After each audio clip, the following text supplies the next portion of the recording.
Hello guys, আসসালামু আলাইকুম আর রহমতুল্লাহি ওবারাকাতু। কেমন আছেন সবাই? খুব ভালো আছেন, আমি এই আশা নিয়ে আজকে আমার ভিডিওটা শুরু করতে যাচ্ছি। আজকের ভিডিওটা আসলে ঈদের পরবর্তী একটা ভিডিও। আসলে ঈদ উপলক্ষে আমরা সবাই কুরবানি ঈদ, যেহেতু আমরা সবাই গরু কাটাকাটি বা কুরবানির পশু কাটাকাটি নিয়ে আমরা অনেক ব্যস্ততার সময় পার করেছি।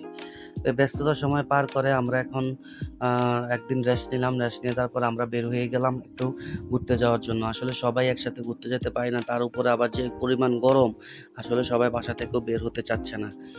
তো আমরা আজকে ৩ জন মিলে যাচ্ছি পালকি সিনেমা হল, চান্দিনাতে যেটা অবস্থিত সেটা। ওইখানে আজকে আমরা তাণ্ডব মুভি দেখবো। এতক্ষণে আপনারা থাম্বনেলে দেখে ফেলছেন যে তাণ্ডব দেখে আমরা আসলে তাণ্ডবের মতো হয়ে গেছি। তো আমরা যে লেগুনা গাড়ি করে আমরা আজকে রিল্যাক্সে আমরা ৩ জন চলে যাচ্ছি চান্দিনা। তো যাওয়ার পথে আমরা ডিসিশন নিলাম হঠাৎ করে যে লাঞ্চের সময় যেহেতু হয়ে গেছে, আমরা লাঞ্চ করব। তো আমাদের শ্রদ্ধেয় প্রাণপ্রিয় বড় ভাই সিয়াম ভাই আর সাথে আছে আমার দোস্ত রবিন। আমরা চলে আসছি মিয়ামিতে। এখানে আজকে নাকি বুনা খিচুড়ি খাবে। যে একটু কোরবানি ঈদ গেল, গরুর মাংস, তার উপর আবার বুনা খিচুড়ি, আল্লাহ তাদের কথা কি বলবো। যাই হোক, তো আমরা আজকে মিয়ামিতে চলে আসছি। তো মিয়ামিতে আইসা দেখলাম মানুষের অনেক ভিড়। আসলে সবাই ঢাকা দিকে মুভ করছে, কুমিল্লা থেকে, চট্টগ্রাম থেকে, অথবা ফেনী থেকে, চাঁদপুর থেকে সবাই মিয়ামিতে ব্রেক করে লাঞ্চ করে, এই আর কি। তো আমরা একটা টেবিলে বসে গেলাম। বসে যাওয়ার পরে অর্ডার দিলাম। তো আসলে এই যে মিয়ামিতে আসলে মানুষের স্পেশাল যে ডিশটা, এটাই হচ্ছে আপনার ভুনা খিচুড়ি। সবাই এখানে এটা ট্রাই করে, তো আমরাও এটা ট্রাই করলাম। তো আসলে এত মজাদার একটা খিচুড়ি হয়। আসলে ঈদ ছাড়া যদি আমরা এই খিচুড়িটা খেতাম আমাদের আরও বেশি ভালো লাগতো। ঈদের সময় তো আসলে ওই যে মাংস টাংস খেয়ে এত একটা অবস্থা যে আমরা আসলে আরও তো একটা এনজয় করতে পারি না। যাই হোক, খিচুড়ি কিন্তু টেস্টি ছিল। তো আমরা খাওয়া দাওয়া কমপ্লিট করে আমরা এখন বের হয়ে যাচ্ছি। আমরা বের হয়ে পালকি সিনেমা হলের দিকে যাচ্ছি। তো আমাদের সঙ্গেই থাকুন, সুস্থ থাকুন, দেখতে থাকুন।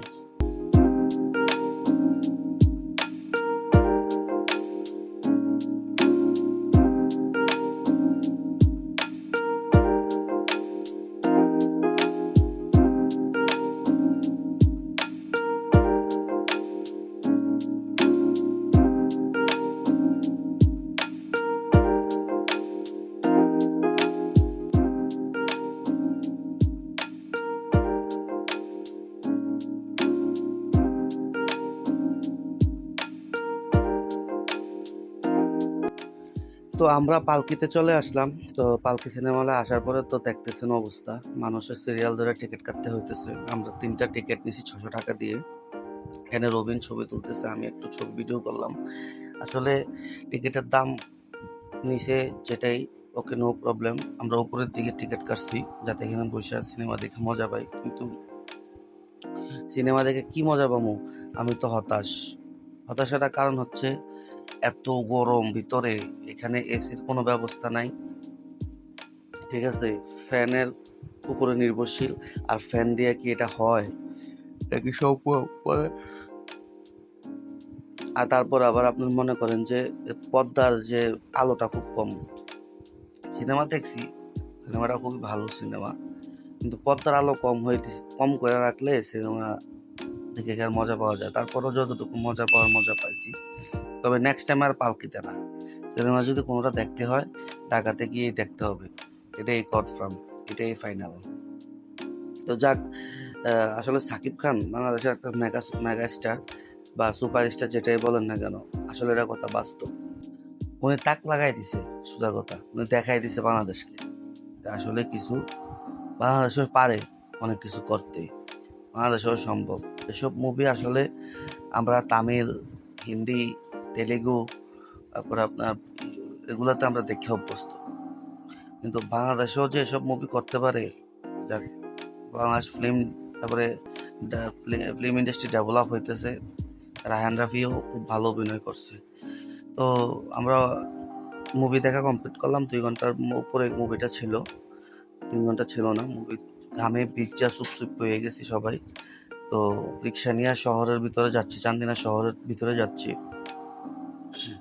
সিয়াম ভাই বলতেছে শহরের ভিতরে চল, ওইখানে একটু হালকা পাতলা কিছু খাই। তো শহরের ভিতরে আসতে যাই দেখি যে বিরাট লম্বা এক লাইন। তো আজকে রিক্সাতে বসছি, উপরে অনেক বছর পরে বসলাম, খুবই ভালো লাগলো। তো নামার পরে তারপরে আমরা যে মেন রোডে চলে আসলাম, হাইটা আইসা ওই পারে গিয়ে বাসে উঠে চলে আসলাম। আর কিছু খাওয়ার ইচ্ছাই নাই, যেদিকে যে কিছু খাইতাম ওই জায়গা পর্যন্ত হাইটা যেতে অনেক লম্বা সময়।